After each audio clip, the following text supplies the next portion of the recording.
In a time long ago, when the world was still shrouded in mystery and magic, there existed an ancient kingdom where the skies were patrolled by majestic dragons. These dragons were not the fearsome beasts of destruction often depicted in tales, but rather they were revered as wise and noble guardians of the realm. The kingdom was ruled by a benevolent king, King Ardian, who understood the importance of maintaining peace between the humans and the dragons. The key to this harmony was an ancient pact, signed by one of King Ardian's ancestors, which forbade any hunter from pursuing dragons, and in return, the dragons aided in protecting the kingdom from external threats. In this harmonious land lived a spirited young girl named Alara, who was fascinated by the dragons. From her early childhood, she had dreamed of soaring through the sky on the back of one. She spent countless hours observing them from afar, sketching their magnificent forms, and learning their stories from the elders of her village. One day, as Alara explored the outskirts of her village, she stumbled upon a dragon's egg hidden cleverly beneath the roots of an ancient tree.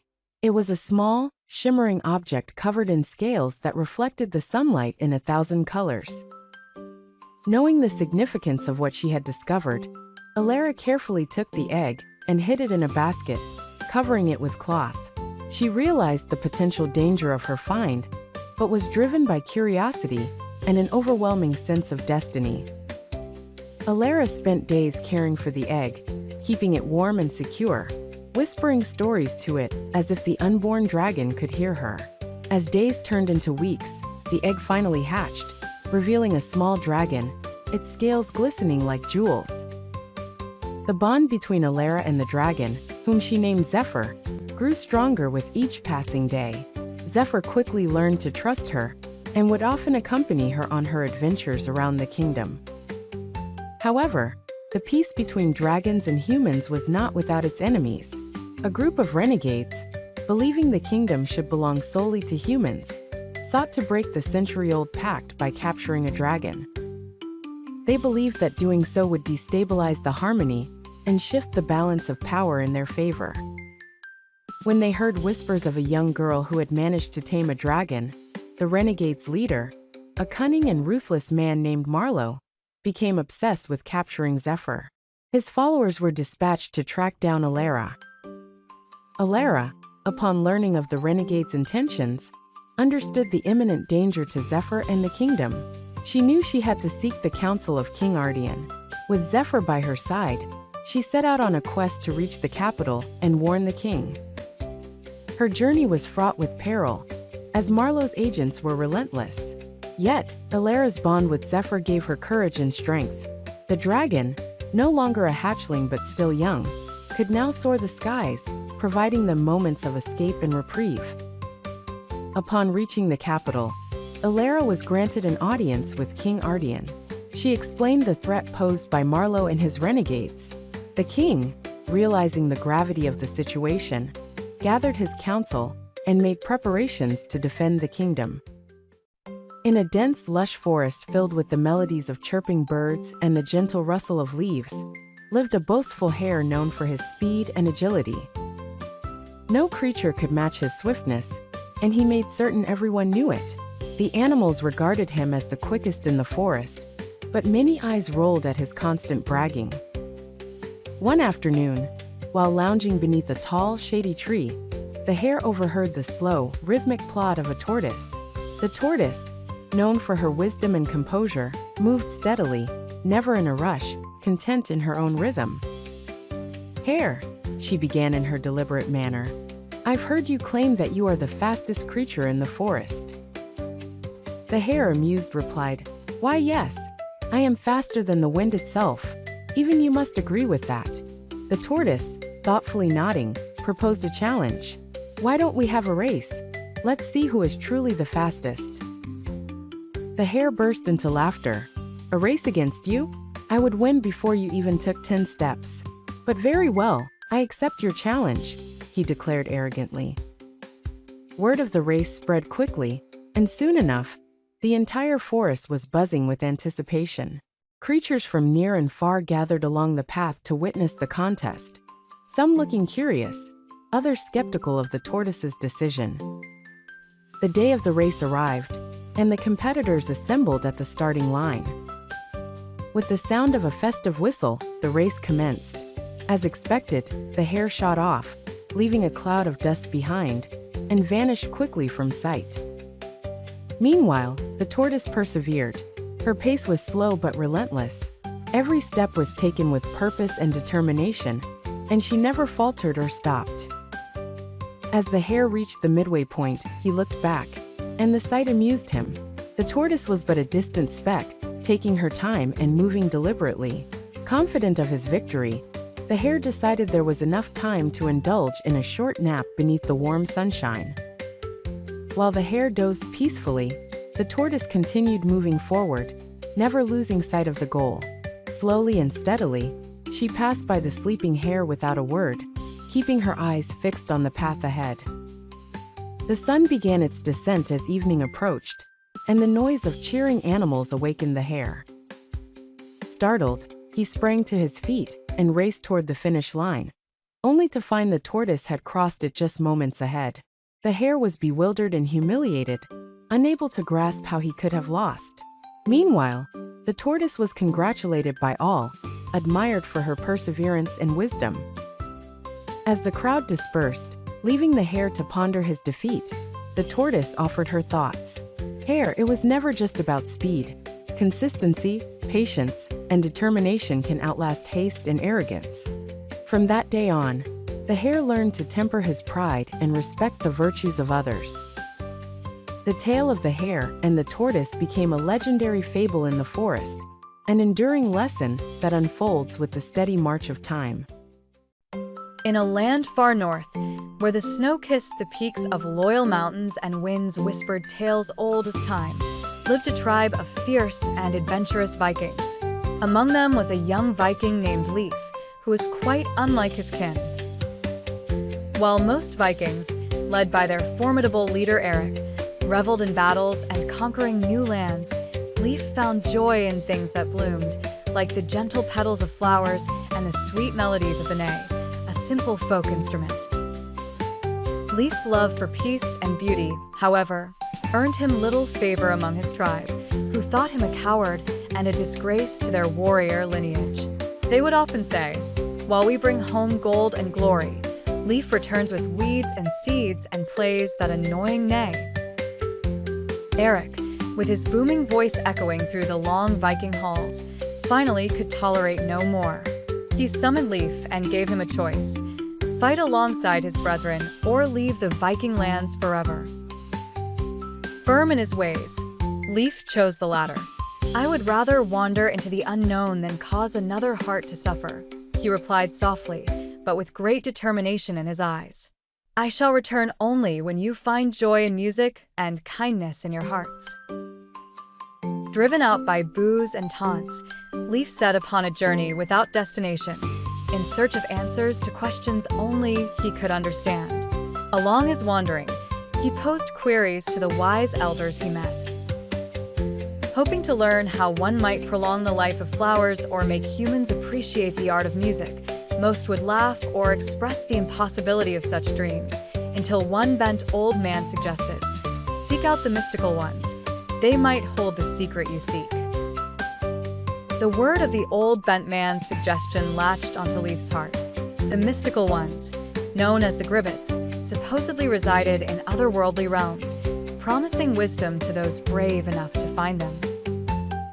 Desiring this knowledge, Leif embarked on a greater journey, further than any of his kind ventured, boarding ship after ship towards the unknown horizon, where silence sang and the stars shimmered like silver dust on the velvet night.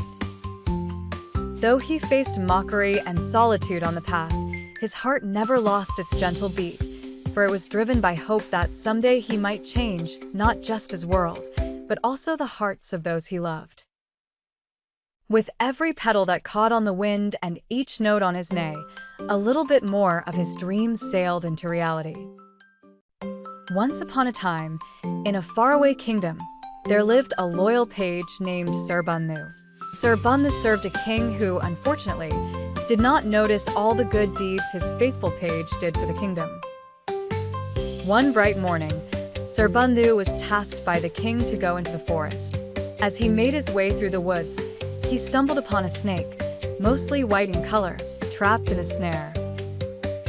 "Please free me from here," begged the snake. Feeling sympathy for the creature, Sir Bandhu quickly untangled him from the trap. To express his gratitude, the snake taught Sir Bandhu the language of animals. Shortly after, the princess lost her precious golden ring and suspected Sir Bandhu of stealing it. Despite his protests of innocence, the king, persuaded by his daughter's suspicions, threatened him with imprisonment. Feeling hopeless, Sir Bandhu began his desperate search. As he approached a pond, he overheard a duck confess to another that she had accidentally swallowed the princess's ring.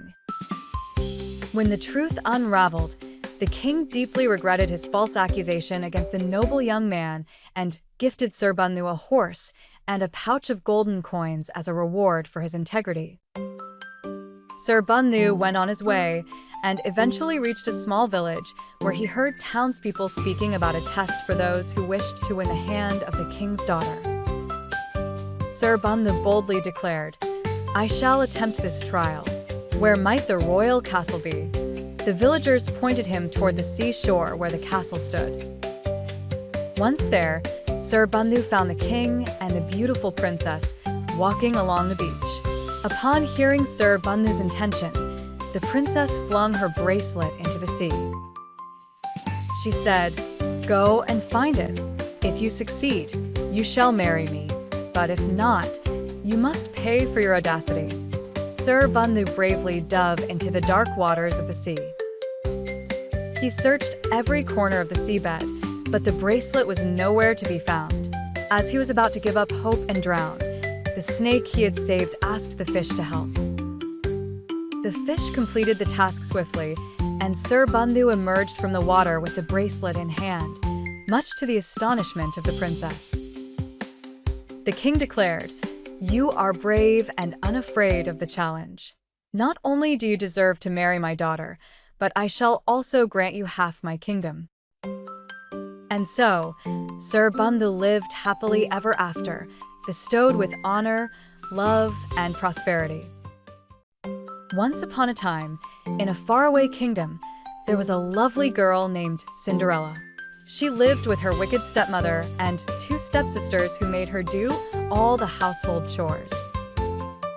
One day, an invitation to a grand ball at the royal palace arrived. Everyone was so excited, especially Cinderella, but her stepmother told her, "You can go if you finish all your chores and find something suitable to wear." Hopeless, Cinderella believed she'd never make it. Just in time, Cinderella's fairy godmother appeared. With a wave of her magic wand, she transformed a pumpkin into a beautiful carriage and mice into horses. She then turned Cinderella's ragged clothes into a stunning gown and her worn shoes into glass slippers. Enjoy the ball, but remember, you must return before midnight, for then the magic will wear off, warned the fairy godmother. When Cinderella arrived at the ball, everyone was enchanted by her beauty, especially the prince, who danced with her all evening. Cinderella was so happy that she almost forgot the time. Suddenly, she heard the clock strike midnight. In a panic, she fled the palace, leaving behind one sparkling glass slipper. The prince, desperate to find the mysterious girl, sent his men to search the entire kingdom. They carried the glass slipper, determined to find the foot it fit. Countless ladies tried to slide their foot into the slipper, but none succeeded. Finally, they reached Cinderella's house. Her stepsisters tried hard to force their big feet into the tiny slipper, but it was impossible. Cinderella, shyly, asked if she might try. The shoe fit Cinderella perfectly. Astonished, they asked her to try on the second slipper. As she did, her fairy godmother appeared again, transforming her clothes into an even more beautiful gown. Her stepmother and stepsisters begged for forgiveness for their unkindness, and Cinderella, with her kind heart, forgave them. Cinderella married the prince, and they lived happily ever after, proving that kindness and grace shine through, no matter the circumstances. In the heart of the magical woods, a determined creature named Tala dwelled, dreaming of conquering the towering mountain.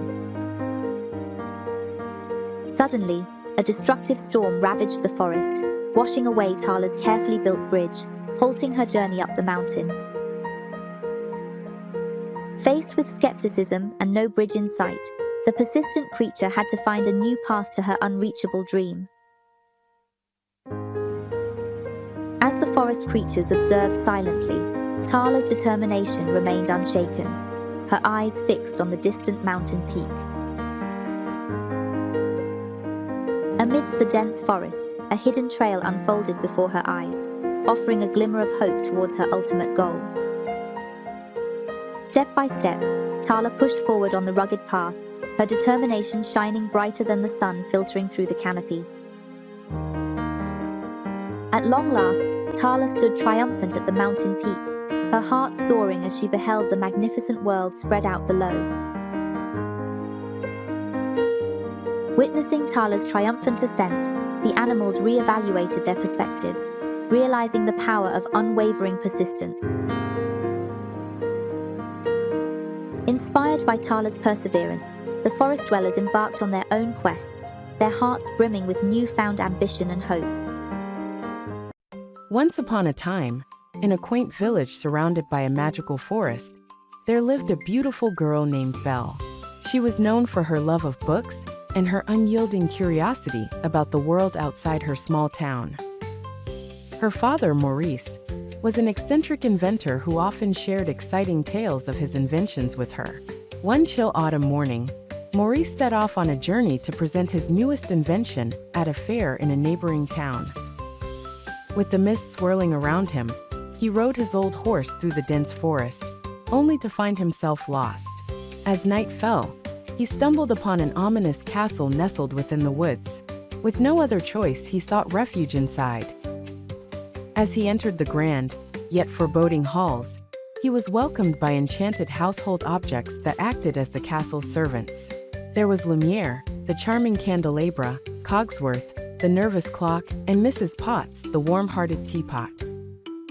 All seemed well until Maurice's presence caught the attention of the owner, a fearsome beast. The beast, once a handsome prince, was cursed to live as a monstrous creature until he learned to love and gain love in return. Enraged by the sudden intrusion, the beast imprisoned Maurice in a cold tower. Meanwhile, back in the village, Belle grew increasingly worried about her father's absence. When his horse returned alone, she immediately set out to find him. Navigating through the mystical forest, she eventually arrived at the castle. Determined and fearless, she confronted the beast, offering herself in exchange for her father's freedom.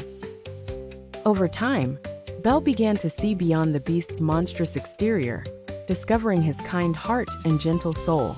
Her vivacious nature reignited something within him that had long been forgotten. They spent hours talking about their dreams and fears, sharing moments of laughter over Lumiere's theatrical antics and Cogsworth's grumpy commentary. As winter passed, their bond grew stronger. Yet Belle's thoughts often drifted back to her father, who she feared was in danger. Sensing her yearning, the beast reluctantly let her go, giving her a magical mirror as a token, one that would allow her to see him but never return. Returning to the village, Belle arrived just in time to save her father from an unjust fate at the hands of the vain and maniacal hunter, Gaston, who had long sought Belle's affection. Using the mirror to prove her father's ramblings about the beast, she inadvertently revealed the castle's location to Gaston. Seething with jealousy and blind ambition, Gaston gathered a mob and stormed the castle. A battle ensued and chaos erupted. The enchanted servants fought bravely to protect their home, while Belle, trapped outside, watched in horror. The confrontation reached its climax atop the castle's battlements, where Gaston cornered the beast. As Belle rushed to his aid, a fierce struggle unfolded. The beast spared Gaston's life, showing mercy even under threat.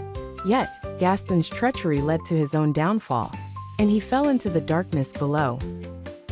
Cradled in Belle's arms, The beast lay wounded and dying, just as the last petal of the mystical rose, which was tied to the curse, fell.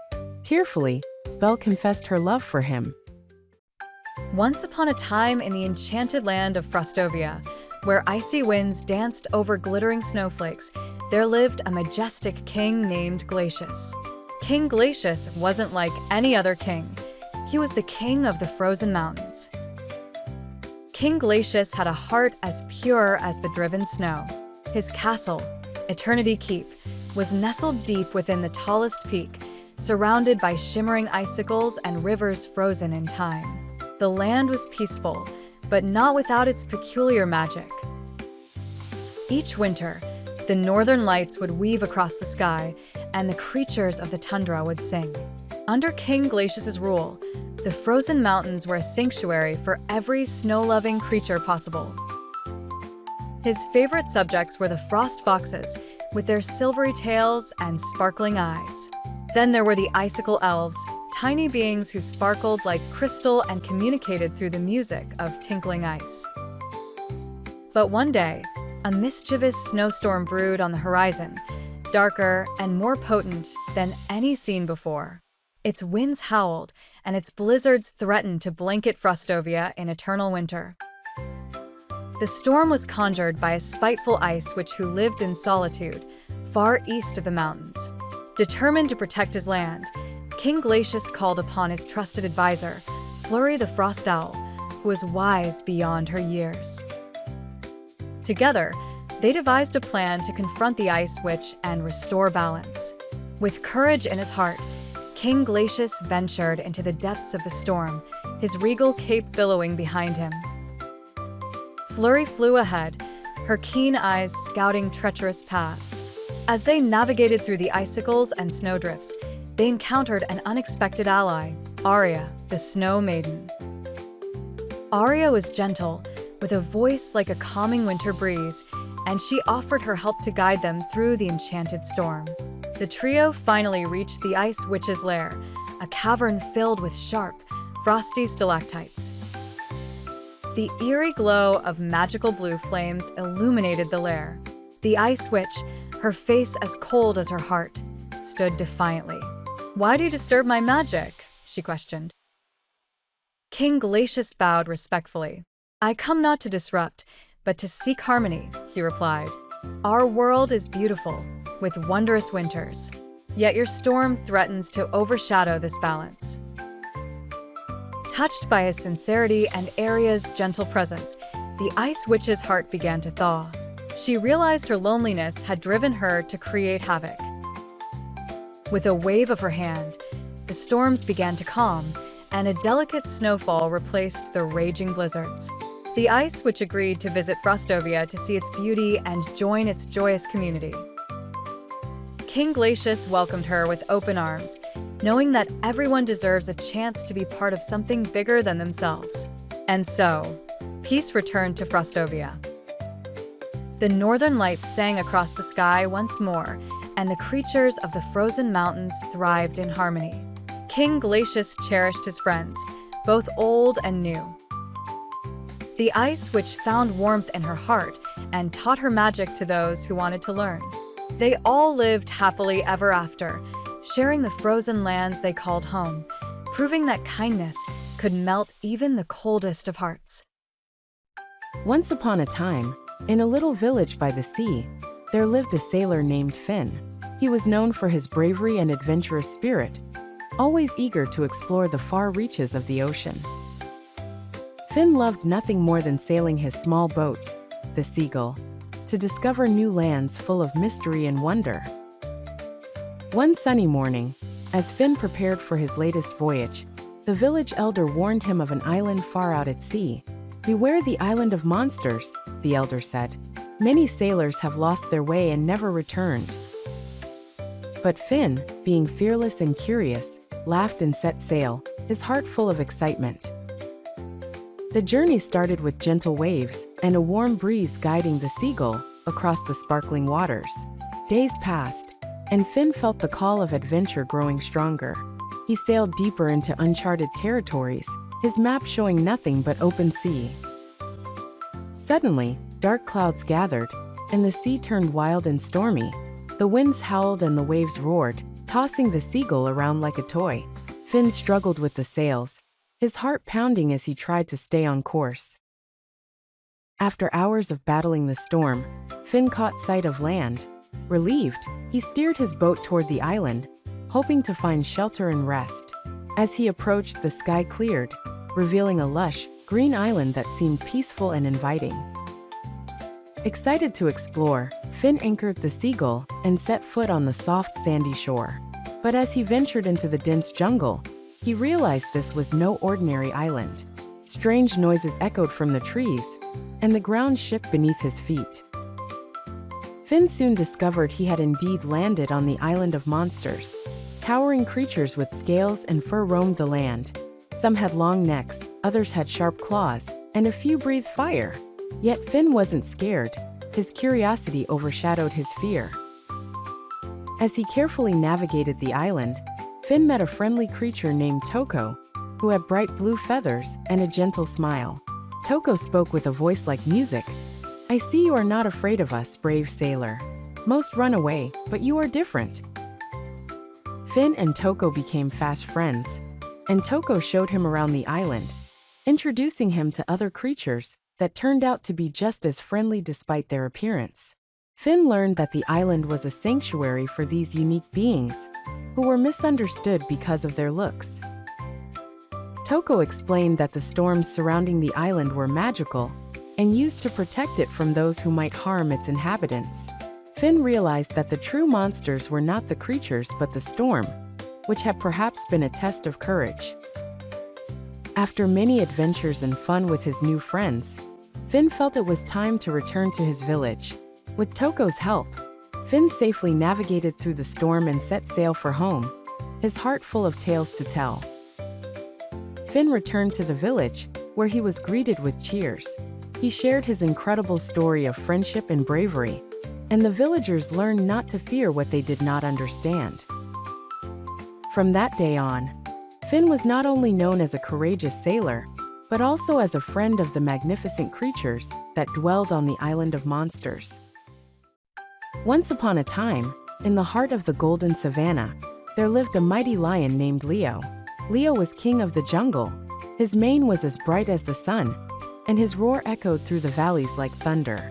Although brave and strong, Leo was not the wisest of rulers. One sunny morning, Leo was feeling exceptionally proud and wanted to prove his power. "I will hunt the greatest prey today," he declared, his eyes gleaming with determination. However, Leo had grown too used to his comfort and was no longer as skilled in hunting.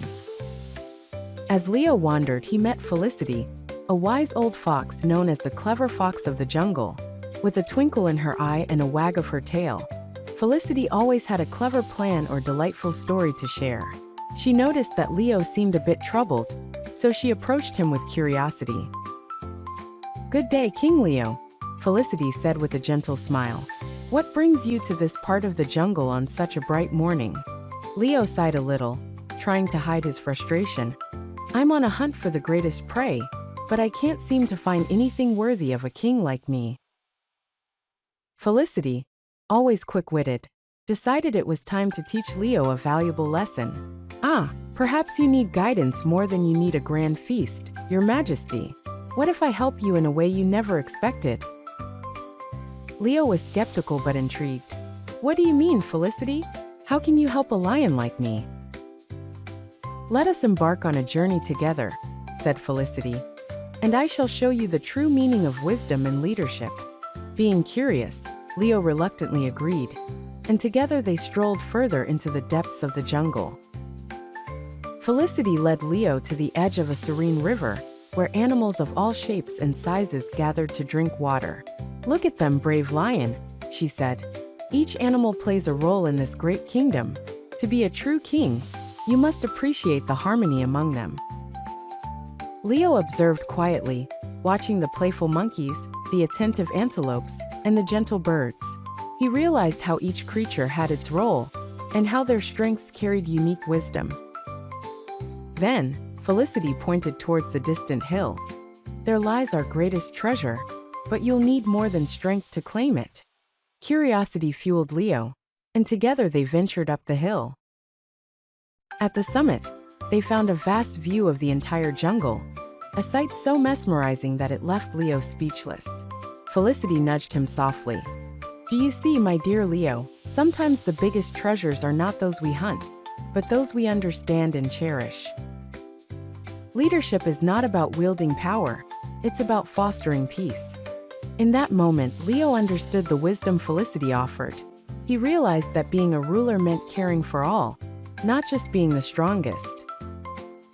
With newfound respect for every creature, Leo returned home, not just as a lion with strength, but a king with wisdom. From that day on, Leo ruled with kindness and understanding, and Felicity remained by his side, reminding him that the heart was more potent than any roar. Once upon a time, in a whimsical village surrounded by lush green hills, there lived an old woman named Rima. Rima was known to everyone in the village for her kindness and generous spirit. Her cozy little house, nestled at the edge of the forest, was a haven for anyone who needed help or a warm cup of tea. Rima had a heart as big as the sky and always wore a bright smile on her face. Children adored her, not just because she had a never-ending supply of cookies, but because she always had the most enchanting stories to share. Her tales were filled with magic and adventure, with talking animals and hidden treasures. One cool autumn morning, Rima was sitting on her porch, humming a happy tune, when a little bluebird fluttered down onto her windowsill. The bird chirped urgently, and Rima, understanding the language of all the forest creatures, listened carefully. "Oh dear," Rima exclaimed, "the river has lost its song." The news spread like wildfire. The river that sang through the valley, its music calming and beautiful, had suddenly gone silent. The villagers grew worried, for the river's song had always brought them joy and prosperity. Determined to help, Rima gathered her walking stick and decided to visit the River of Songs, a place she had often explored in her youth. The path was lined with golden leaves that crunched beneath her shoes as she walked, the cool breeze playing with her silver hair. Along her journey, she met various animals, the wise owl, the cheerful squirrel, and the gentle deer, each offering words of encouragement and small tokens to help her on her quest. Finally, Rima reached the riverbank. It was eerily quiet, the usual hum and melody nowhere to be heard. Sitting by the water, Rima began to sing a gentle lilting tune, one that she remembered her grandmother taught her many years ago. The river seemed to respond, for a small shimmering ripple formed at its edge. As Rima continued her melody, the river, piece by piece, began to hum back, its lullaby growing stronger and more harmonious with every verse. The villagers, who had followed her to the river in quiet hope, watched in amazement as the water began to sparkle, reflecting the colorful leaves above. "Oh Rima, you've brought the river song back," they cheered. But Rima, ever humble, shook her head with a smile. "It was always here. Sometimes all it takes is a little love and a song to hear it again." And so, the village thrived with the river's song once again, the bond between Rima and the river stronger than ever. The children often gathered around her, begging for stories about that magical day, and Rima obliged, always with another cookie in hand. And they all lived, happily ever after, in harmony with the music of the river. Once upon a time in the heart of Sherwood Forest, there lived a daring young outlaw named Robin Hood. Robin was not like other men. He had a brave heart, a quick wit, and a mission to help those who were poor and needy. Every morning, as the sun peeked through the ancient trees, Robin and his merry band of friends would gather under the great oak. His friends, each with their unique talents, included Little John, the tallest man you'd ever meet with a kind spirit, and Friar Tuck, a jolly man with a love for food and laughter. Robin Hood had a noble cause. He was determined to steal from the rich and give to the poor, balancing what he believed was unfair. The rich, especially the greedy Sheriff of Nottingham, hoarded wealth while the farmers and townspeople struggled to make ends meet. One bright morning, while birds sang and leaves rustled gently in the breeze. Robin and his friends came up with a clever plan. They had heard that the sheriff was traveling through the forest with bags full of taxes he had unfairly collected from the poor villagers. With a wink, Robin said, "It's time for a bit of adventure, my friends." Together, they devised a plan to relieve the sheriff of his heavy load. They scattered throughout the forest, each knowing exactly what their role would be. As the sheriff and his guards approached, Robin disguised himself as a simple peasant. Little John and Will Scarlet created distractions among the trees, causing some of the guards to wander off confused. Meanwhile, Friar Tuck prepared to offer a friendly blessing to distract the sheriff further. When the moment was right, Robin sprung into action, taking the bags of gold when the sheriff was least expecting it.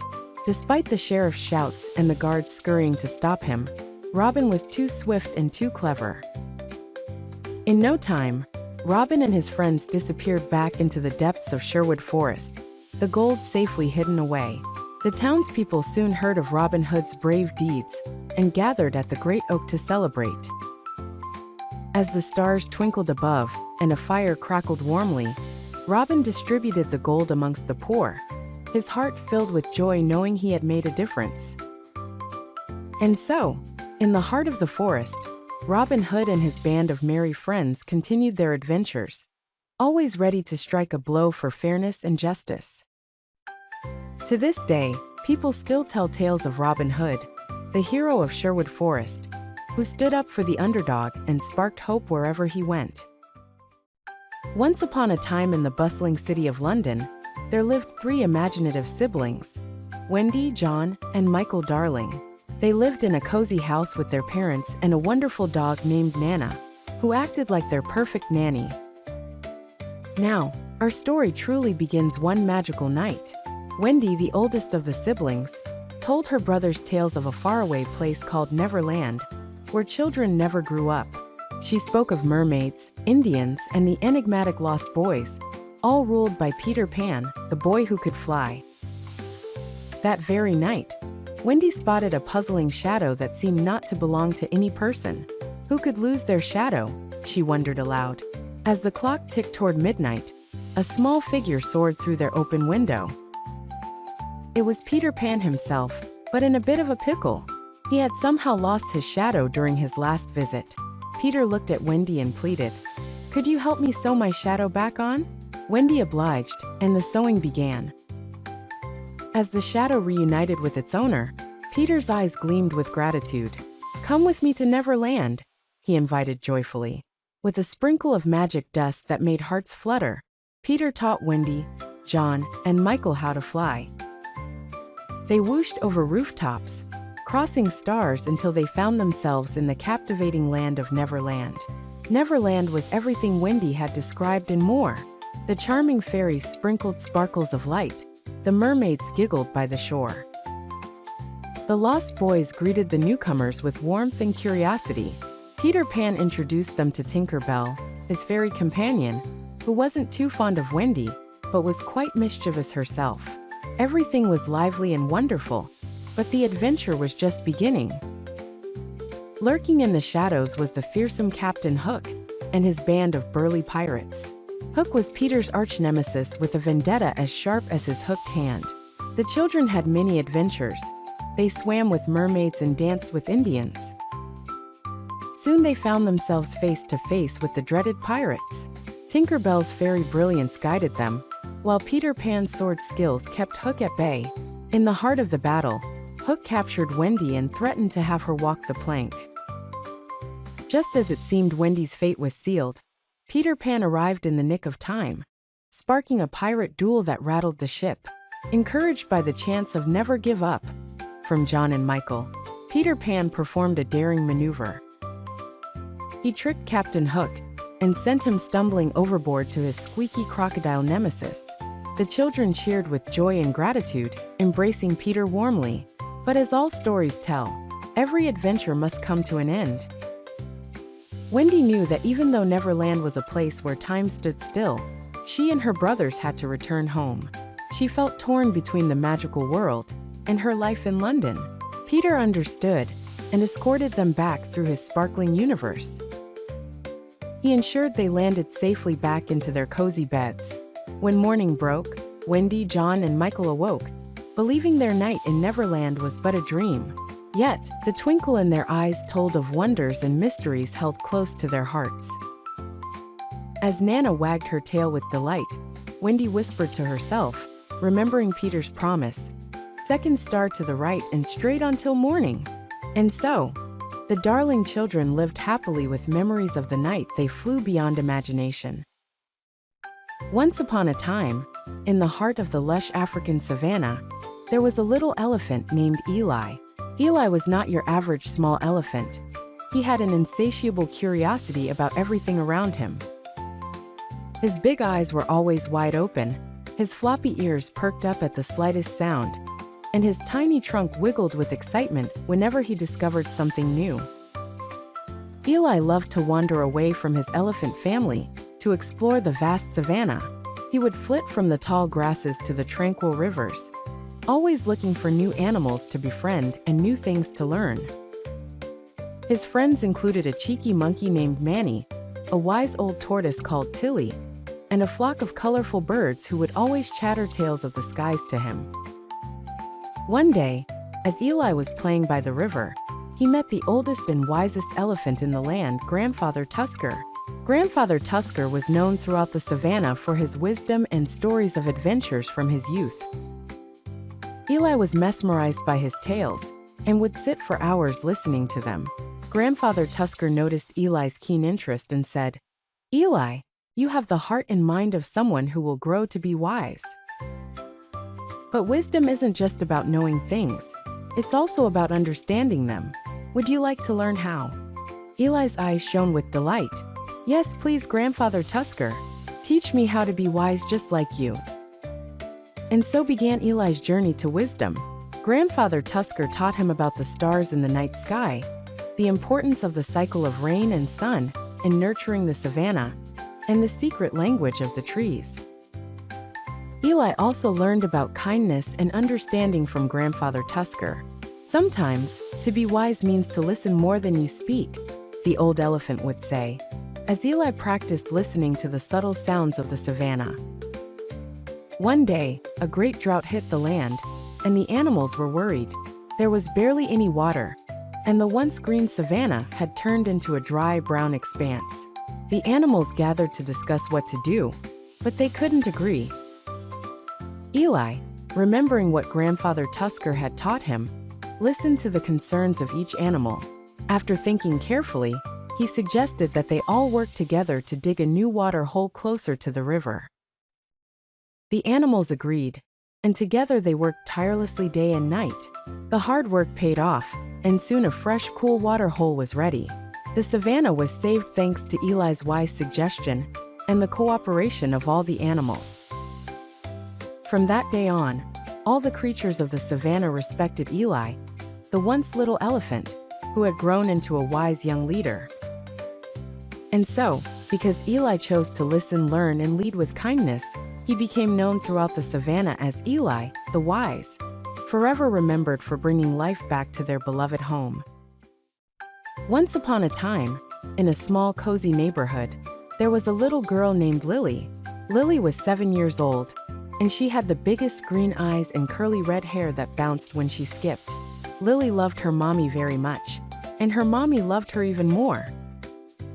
As Mother's Day was approaching, Lily wanted to do something special for her mommy. She thought and thought about what she could do. She decided she would make her mommy breakfast in bed. But where to start? Lily went to her best friend and neighbor, Tommy. Tommy was 8, and always had the best ideas. He wore large glasses that made his eyes look even bigger, and his brown hair was always perfectly combed. "Why don't we make pancakes?" Tommy suggested, smiling. "Pancakes? That's perfect!" Lily exclaimed. Pancakes were her mommy's favorite breakfast. So Lily and Tommy gathered all the ingredients they needed: flour, eggs, milk, and some blueberries. They tiptoed into Lily's kitchen early Sunday morning while her mommy was still asleep. "Sure, we must be quiet," Lily whispered as she pulled out the mixing bowl. Don't worry, I'm great at being sneaky, Tommy chuckled. They mixed and stirred, poured and flipped. Soon, the kitchen was filled with the sweet smell of pancakes. But oh no, when Tommy tried flipping one, it flew right out of the pan and landed on the floor. Oops, Tommy said, looking worried. Lily giggled. That's okay, we have more batter. They tried again, and this time the pancakes turned out perfectly golden and fluffy. As they stacked the pancakes onto a plate, Lily arranged blueberries into a heart shape on top. It looks beautiful, Tommy admired proudly.